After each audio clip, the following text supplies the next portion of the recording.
Troisième instruction. La réflexion doctrinale que je vous propose pour clore ces quelques réflexions un peu émotionnantes que nous avons supportées ensemble. C'est une réflexion sur la crainte d'être damné comme élément moteur essentiel de la vie chrétienne. Alors, toutes sortes de choses sont à dire au sujet-là, parce que de nombreuses erreurs circulent dans notre tête et dans notre cœur. Je vais tout de suite à la plus immédiate, n'est-ce pas? Ça semble s'opposer, la crainte d'être damné, à la confiance dans la miséricorde et à l'amour. Alors, je l'ai souvent dit de maintes façons, je le rappelle, et je suis prêt à y revenir. Non seulement ça ne s'oppose pas, mais en vérité, la confiance même dans la miséricorde repose sur la crainte d'être perdu, la crainte de la perte. Réciproquement d'ailleurs, au point de vue psychologique, ça c'est des choses que je voudrais dire aussi, pour ne pas tricher justement. Nous verrons que c'est une des grandes tentations permanentes des chrétiens, mais particulièrement dangereusement régnante aujourd'hui. Pour pouvoir supporter cette crainte, il faut avoir un capital de confiance qui repose lui-même sur l'amour, de sorte que, loin que cette spiritualité, cette affirmation plutôt traditionnelle dans l'Église que le commencement de la sagesse, c'est la crainte, loin qu'elle s'oppose à une spiritualité d'amour, elle suppose un minimum d'amour sur lequel on ne peut même pas s'y engager. Ça, c'est sûr. Alors, une première remarque, le prédicateur a l'habitude de dire « méfiez-vous de telle et telle chose » qui risque de mettre votre salut en danger. Ça suppose que l'interlocuteur admet que quelque chose puisse vraiment compromettre son salut. C'est là-dessus que je me rends compte qu'il y a une conversion à vous faire achever, qui est commencée peut-être, mais pas encore suffisante, parce que justement vous vous heurtez à une telle mentalité qui a tellement éjecté ça avec une... et nous allons voir qu'il y a plusieurs stratégies que le démon peut proposer à chacun de nous pour évacuer d'une manière générale, vous voyez, cette idée que quelque chose peut, pour évacuer cette crainte d'être damné, vous voyez, c'est ce qui est le fondement, qui est le tout premier fondement, et dans les exercices de Saint Ignace, justement, la première semaine est destinée à partir de là. Alors, quels sont exemples d'une stratégie complètement dépassée aujourd'hui, utilisée par, à mon avis, le démon pour installer les chrétiens dans une fausse sécurité? Bon, c'est une stratégie je vous dis, qui serait impensable aujourd'hui, mais je vous la donne pour mémoire. Bon, donc, elle est explicitée par Grignon de Montfort, qui dit qu'il faut se consacrer à la Sainte Vierge, bon, très bien, mais qui évoque certains qui disent ben, j'ai pas besoin de me casser tant que ça la tête. Après tout, un bon acte d'amour, un bon acte de contrition au dernier moment, les indulgences, les pratiques extérieures qui m'assurent une sorte de garantie, n'est-ce pas, l'assurance vie éternelle, quoi. Hein, c'est un peu ça, eh bien, me dispense de fonder ma vie chrétienne sur cette crainte. Je peux ainsi être délivré de cette crainte. Alors, Grignon de Montfort dit, vous, justement, ben voilà, stratégie illusoire, très dangereuse, stratégie très efficace et très dangereuse pour vous plonger dans une illusion, car vous ne vous rendez pas compte, si vous voulez par exemple profiter des indulgences, de ce que c'est qu'un acte de contrition parfaite. J'en viens tout de suite à la stratégie, à diverses stratégies actuelles. J'en vois trois que je vous signale comme ça, il y en aurait d'autres sûrement, mais enfin voilà, je les cite d'abord pour mémoire, je les développe. La première, c'est de dire, la crainte c'est quelque chose de très sensible, de très sentimental, on ne va pas fonder notre vie sur quelque chose comme ça. La deuxième, ben, c'est précisément que la miséricorde et l'amour évacue la crainte et que par conséquent nous avons dépassé cette crainte.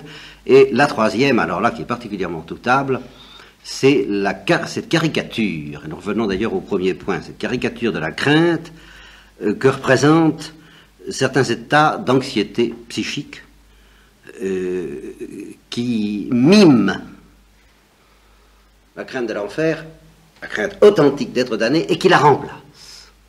Alors là, ça c'est très très fort comme stratégie, et j'y reviendrai parce que, et je n'ai pas encore trouvé de parade efficace contre ça, parce que là, si vous essayez d'employer les moyens normaux, les moyens habituels, les moyens naturels, classiques, pour donner à un chrétien la crainte saine dont je vais parler, la crainte authentique, tonique, efficace de l'enfer, immédiatement, il substitue, c'est comme un parasite, il substitue à ça la crainte pathologique. Et vous provoquez la crainte pathologique, alors comme c'est pas ça que vous visez, que ça sert à rien, et qu'au contraire ça l'éloigne encore de plus de Dieu, bah, vous arrêtez les frais. Et comme ça, il est dispensé, il se débarrasse de la crainte authentique de l'enfer à l'aide d'une crainte pathologique. Ça fait partie des stratégies les plus courantes aujourd'hui. Et je reconnais que le jansénisme l'a favorisé. C'est pour ça que la première chose que je dirais, c'est qu'en effet la crainte de l'enfer, la crainte d'être damné, n'est pas une émotion sensible. Elle peut s'accompagner d'émotions sensibles. Oh, bien sûr.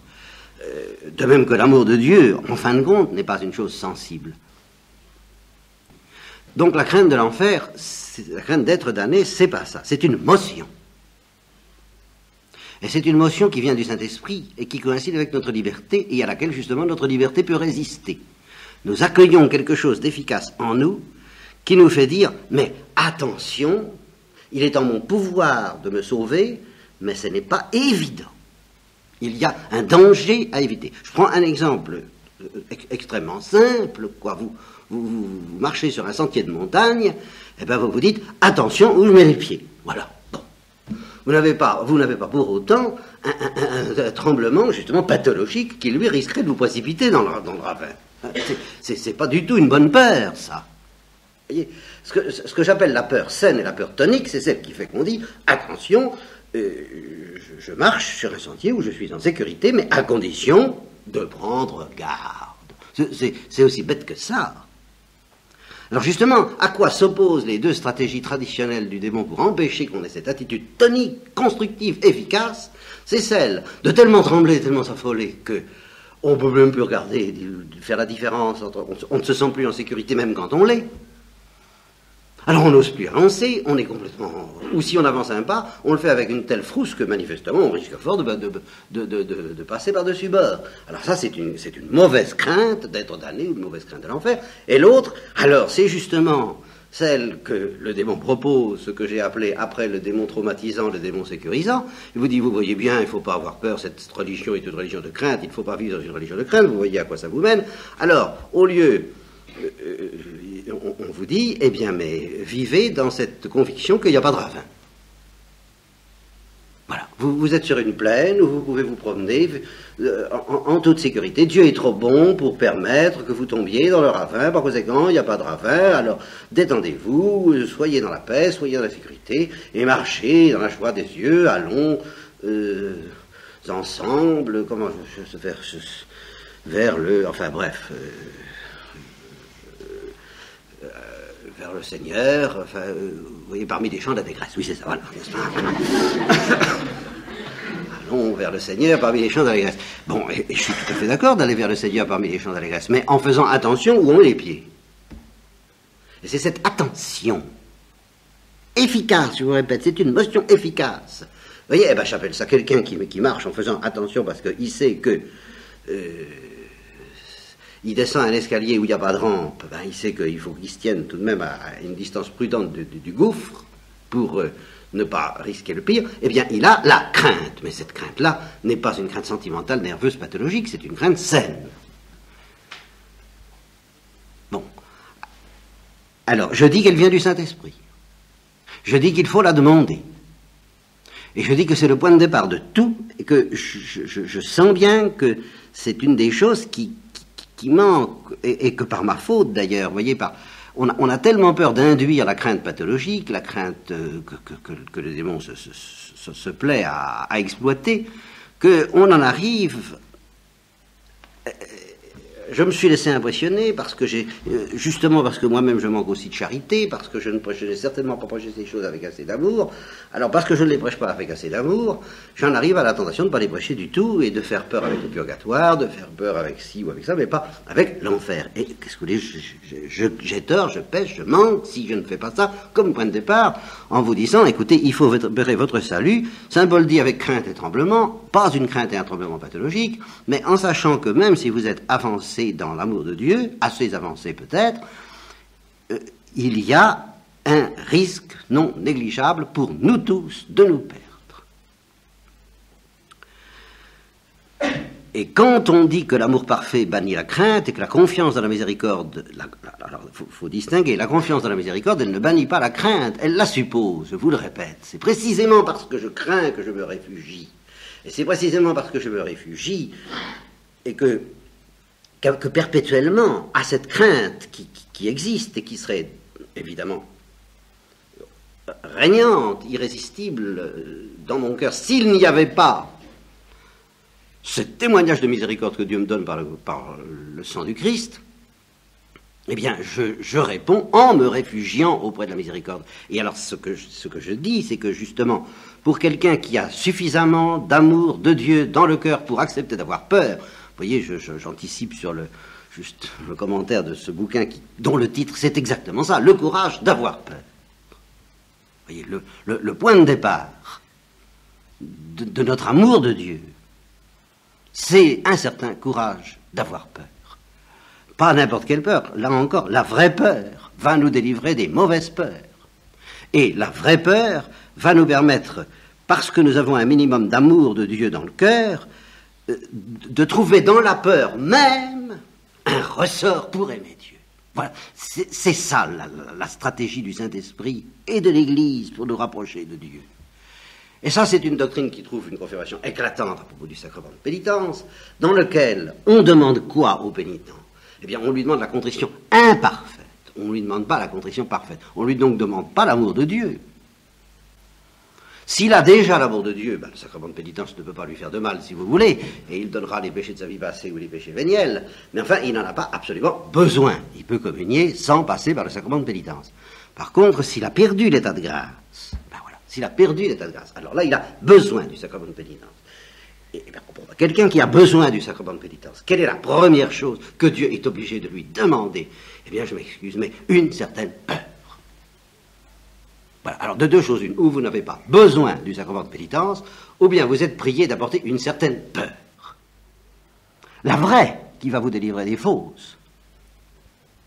Et cette peur va vous servir de ressort, justement. J'ai peur de rester comme ça, de rester coupé de Dieu, parce que je sens que j'ai été coupé de Dieu, ou je crains d'être coupé de Dieu, ce qui est vraiment, oui, la peur d'être damné, même si on n'est pas sûr d'avoir perdu l'état de grâce, ben, on se dit peut-être je l'ai perdu, ou je risque de le perdre, ou je suis sur le chemin qui me mène à le perdre. Enfin, c'est mon trésor, ça, vous comprenez.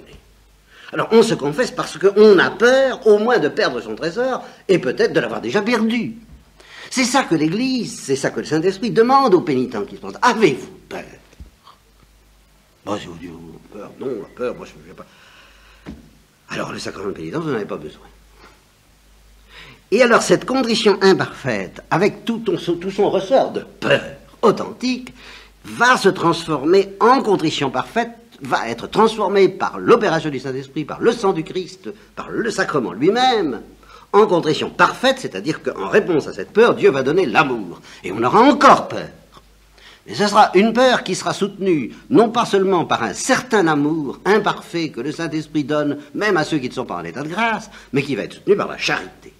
Et alors, à ce moment-là, la charité et la peur, mais seront profondément solidaires l'une de l'autre.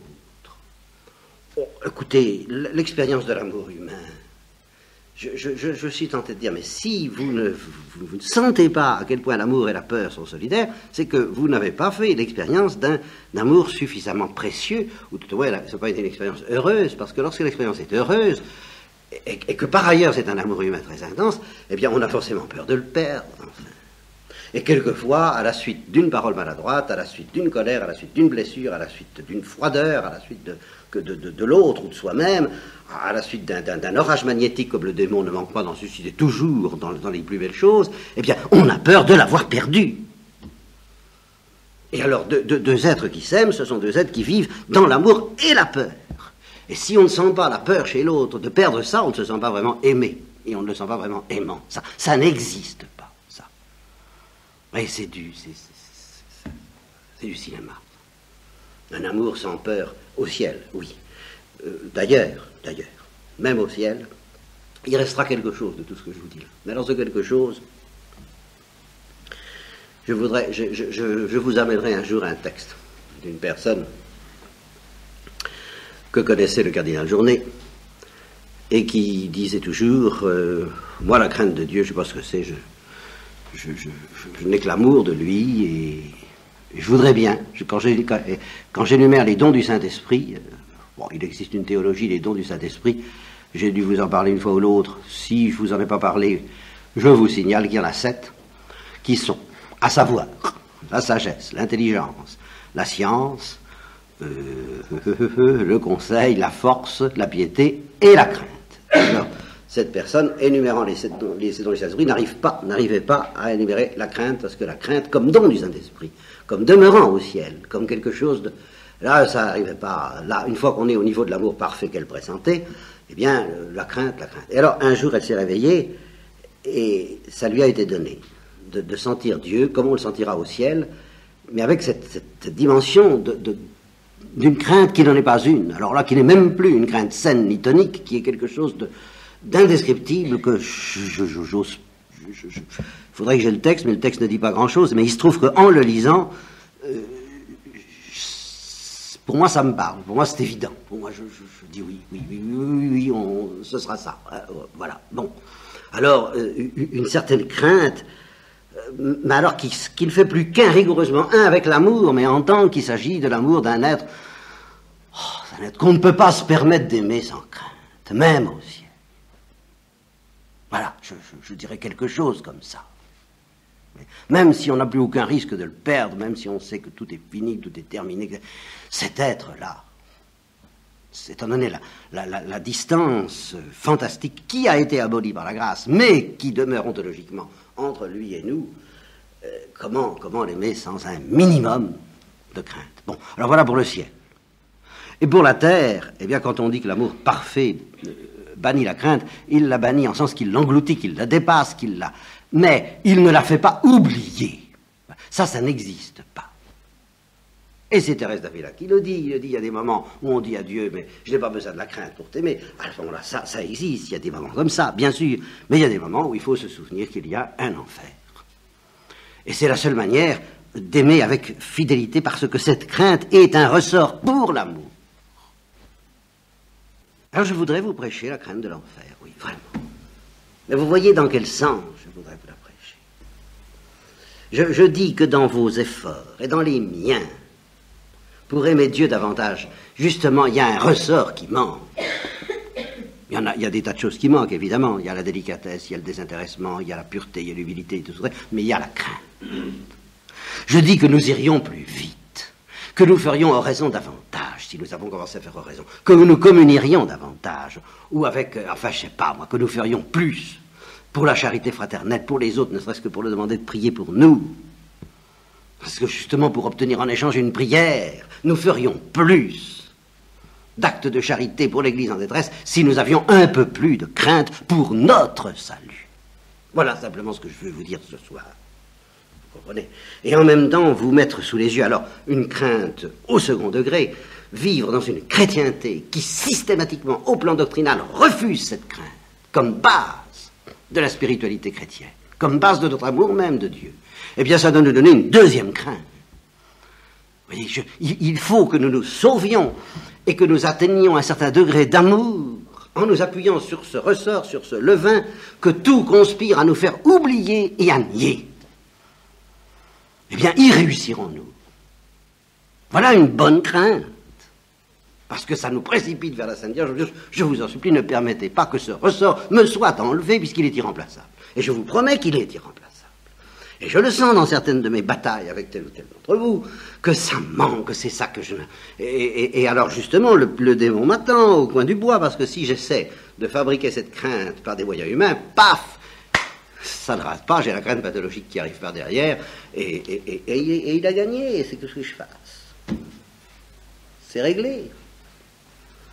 Moi, je ne peux pas... Il faut un peu d'amour pour qu'il y ait cette crainte. Donc, on a un tout petit début d'amour, pas forcément de charité surnaturelle, mais un tout petit début d'amour de Dieu suffisant pour qu'on se dise « Ouh là là, mais la vie c'est grave, mais la vie c'est sérieux, mais où vais-je » Vous comprenez? Et quand on aime nos frères, mais justement, je prends encore cet exemple, voilà un frère qui est impossible, qui est insupportable, qui nous fait souffrir, et par moments, quelquefois, d'une manière considérable. Bon, eh bien... Quelle est la meilleure manière de se calmer au sujet de quelqu'un quand il commence à commettre des fautes graves, des fautes sérieuses, des fautes qui nous font mal, mais au-delà de la surface? Si c'est dans la surface, la meilleure manière de se calmer, c'est de dire, vraiment, tu supportes pas grand-chose, alors là, d'accord, on peut l'aimer. Mais si on commence à souffrir parce que vraiment ça va mal, mais si on se mettait à craindre pour lui, ou pour elle, mais sérieusement... eh bien peut-être qu'il serait plus facile de l'aimer, parce que ça éteindrait en nous tous les désirs de vengeance qu'on peut avoir. Si on sait qu'il faudra qu'il ait affaire ou qu'elle ait affaire à la justice de Dieu, et que ça sera bien plus redoutable que tout ce que nous pouvons, dans notre manque de charité, souhaiter pour la personne en question, alors nous nous mettons, au fur et à mesure que nous craignons pour elle, à trembler. Et par conséquent, ça facilite, ça nous calme incontestablement. Ça peut nous plonger dans une espèce d'angoisse. Alors là, c'est une autre affaire, c'est la tentation. Mais ça fait aussi partie de la stratégie, c'est que, et ça c'est le grand argument de l'hérésie moderne consistant à dire, c'est pas possible qu'un Dieu bon permette l'enfer. Par conséquent, quand on voit quelqu'un qu'on aime se précipiter dans le mal, ou risquer de se précipiter dans le mal, et qu'on nous sommes invités, vous comprenez, d'une certaine manière, on se met en colère contre ce qu'il fait, pour ne pas envisager l'hypothèse que ce soit si grave que ça. On aime mieux se mettre en colère. Alors que si on voyait que ça risque d'être vraiment très grave, alors on ne serait plus en colère, mais alors on se dit, mais mon Dieu, qu'est-ce que vous faites? Alors il risque de se perdre. Et alors là, il y a un autre piège du démon, qui est un piège contre l'espérance, contre la confiance. Alors là, vous voyez comment le manque de confiance nous empêche d'avoir peur. Oui, parce qu'on n'a pas suffisamment confiance que Dieu est bon, que Dieu est innocent de l'enfer. Voilà ce qu'il faut demander la grâce de comprendre, que Dieu est innocent de l'enfer. Mais que justement l'enfer existe. Quelle gymnastique, me direz-vous. Oui, et quelle gymnastique d'autant plus difficile que, encore une fois, la stratégie actuelle est effrayante pour ça, elle est triomphante, triomphale. Ça n'existe pas, ça n'est pas possible, ça n'est pas pensable. Alors, et là-dessus, cette pastorale se met à vouloir vous prêcher l'amour. À quel degré d'amour est-ce qu'elle arrive? Mais essayez de remplacer, même pour le curé d'Ars, vous voyez un certain niveau d'amour auquel il est arrivé. Bon, trouvez-moi un autre moteur que ça hantise des âmes qui se perdent pour qu'il arrive aussi haut dans l'amour. Trouvez-moi autre chose. Et que ce soit le Père Kolbe, et que ce soit Thérèse de l'Enfant Jésus s'asseyant à la table des pécheurs. Nous vivons dans une situation où il y a des gens qui se perdent, et où nous risquons de nous perdre. Bon, c'est difficile à vivre sans désespoir, ça, alors je suis le premier à... Et c'est peut-être parce que je n'ai pas su encore suffisamment évacuer cette tentation de désespoir que j'ose pas en parler plus. Je bats ma coupe, Dieu est innocent de cette affaire-là, il nous demande une confiance illimitée, une confiance suffisamment totale et aveugle pour que nous ouvrions les yeux sur la réalité du danger. Et c'est sur cette base qu'il nous donnera l'amour, je vous assure, il n'y en a pas d'autre. Et que c'est comme c'est dangereux de faire les malins en prétendant ne pas avoir besoin de la peur pour aimer. Comme c'est orgueilleux, comme c'est présomptueux. Et comme il faut avoir peur au deuxième degré de tous ces docteurs qui nous enseignent des choses de ce genre. Parce que ces choses de ce genre, de soi, mènent en enfer, quelle que soit la manière dont ça soit, de soi, ça mène en enfer, parce que ça mène d'abord à perdre la foi. La vraie foi. Et puis ça peine à perdre toute crainte, c'est-à-dire que justement, on n'a plus peur de se tromper, on n'a plus peur de pécher, on n'a plus peur réellement de faire des... quand on est pris par l'amour, on aime, et puis quand on n'a plus envie d'aimer, on n'aime plus, tout ça. Hein, alors tout devient possible une fois que cette peur, qui est le ressort initial de notre misère, parce que nous sommes de pauvres êtres, de pauvres types, c'est comme ça que nous sommes fabriqués, nous n'arriverons pas à aimer et à nous y mettre. Le curé d'Ars n'avait pas l'idée de partir d'autre chose. Les pères de l'Église, Saint Jean Chrysostome, Saint Augustin, ils n'avaient jamais eu l'idée de prendre un autre point de départ pour obtenir la conversion de leurs ouailles que cette crainte. Alors, je me rends très bien compte que, en partie par ma faute, en partie par la vôtre, en partie par le démon, quand je désire telle ou telle conversion de votre part sur tel ou tel point, c'est bien plus souvent la crainte pathologique qu'il faut absolument évacuer qui s'installe, et que vous dites vous-même, non, ça n'est pas possible. Et alors le résultat, c'est qu'on vit dans une espèce de coton, dans lequel on ne se rend pas compte que on est en plein cœur d'une bataille formidable, et où il y en a qui tombent, oui, tout instant. Quelquefois de l'eau proche. Et cette même personne, puisque je dis ça, cette même personne qui m'a parlé de la crainte de Dieu telle qu'elle avait pressenti qu'on pouvait la voir au ciel, pendant longtemps, elle a des enfants. Et bon, ces enfants, ils étaient comme beaucoup d'enfants, lui donnaient des inquiétudes. Alors, comme elle croit vraiment à l'enfer, c'est quelqu'un qui connaissait le cardinal Journet, et quand le cardinal Journet a su que Dieu lui avait donné cette lumière sur la crainte au ciel, il a été presque révolté, enfin, en tout cas jaloux. Il a dit, quand je pense qu'on vous a donné ça à vous. Oh, c'est vous qui avez reçu une telle lumière. N'est-ce pas ? Vraiment, le pauvre cardinal Journet devait soupirer vers des grâces et des lumières de ce genre, et il trouvait vraiment que... Enfin bref. Cette personne donc était inquiète du salut de ses enfants, et elle avait un peu ce chantage, ce que j'appellerais le chantage à la maternité, et ça en disant un peu à Dieu, moi je ne pourrais pas être heureuse au ciel si mes enfants se perdent, ça n'est pas possible. Alors il y a quelque chose de très vrai là-dedans, on voit en général ce qu'il y a de vrai, c'est-à-dire le cri de Saint Paul, je désire être anathème pour mes frères, l'instinct de Jésus-Christ, le petit cordonnier de Saint-Antoine, que je descende vivant en enfer, mais qu'il soit sauvé. Oui, mais là, non, c'était probablement quelque chose de très humain. Votre ciel ne m'intéresse pas si mes enfants n'y sont pas. Vous comprenez, il y a un petit peu de ça. Moi, vous, très bien, la lumière de Dieu, beauté, très bien. Mais mes enfants, hein, j'y tiens. C'est surtout eux que je veux retrouver au ciel. Et vous... ça fera pas mal dans le tableau. On sera très heureux de vous accueillir parmi nous. Hein, mais moi, pour le ciel, j'ai besoin avant tout de mes enfants. Et alors, la lumière qui lui a été donnée, il faut bien voir ça, parce qu'autrement, il y a ça quelque chose d'un petit peu suffocant. Elle a entrevu ce qu'était la béatitude. Et alors que, par rapport à ça, même si ses enfants devaient être perdus, tout était bien. À ce niveau-là, tout était bien. Qu'il n'y avait pas de problème. Qu'il ne pouvait pas. Que non, qu'elle serait heureuse quand même. Même si. Voilà. Je vous dis ça parce que ça va vous aider justement à croire à la réalité. Révoltez-vous, ne vous révoltez pas, débrouillez-vous comme vous voudrez, mais croyez-y. Puis après ça, discutez comme Job sur ci ou sur ça, et Dieu vous répondra à ce moment-là, mais croyez-y.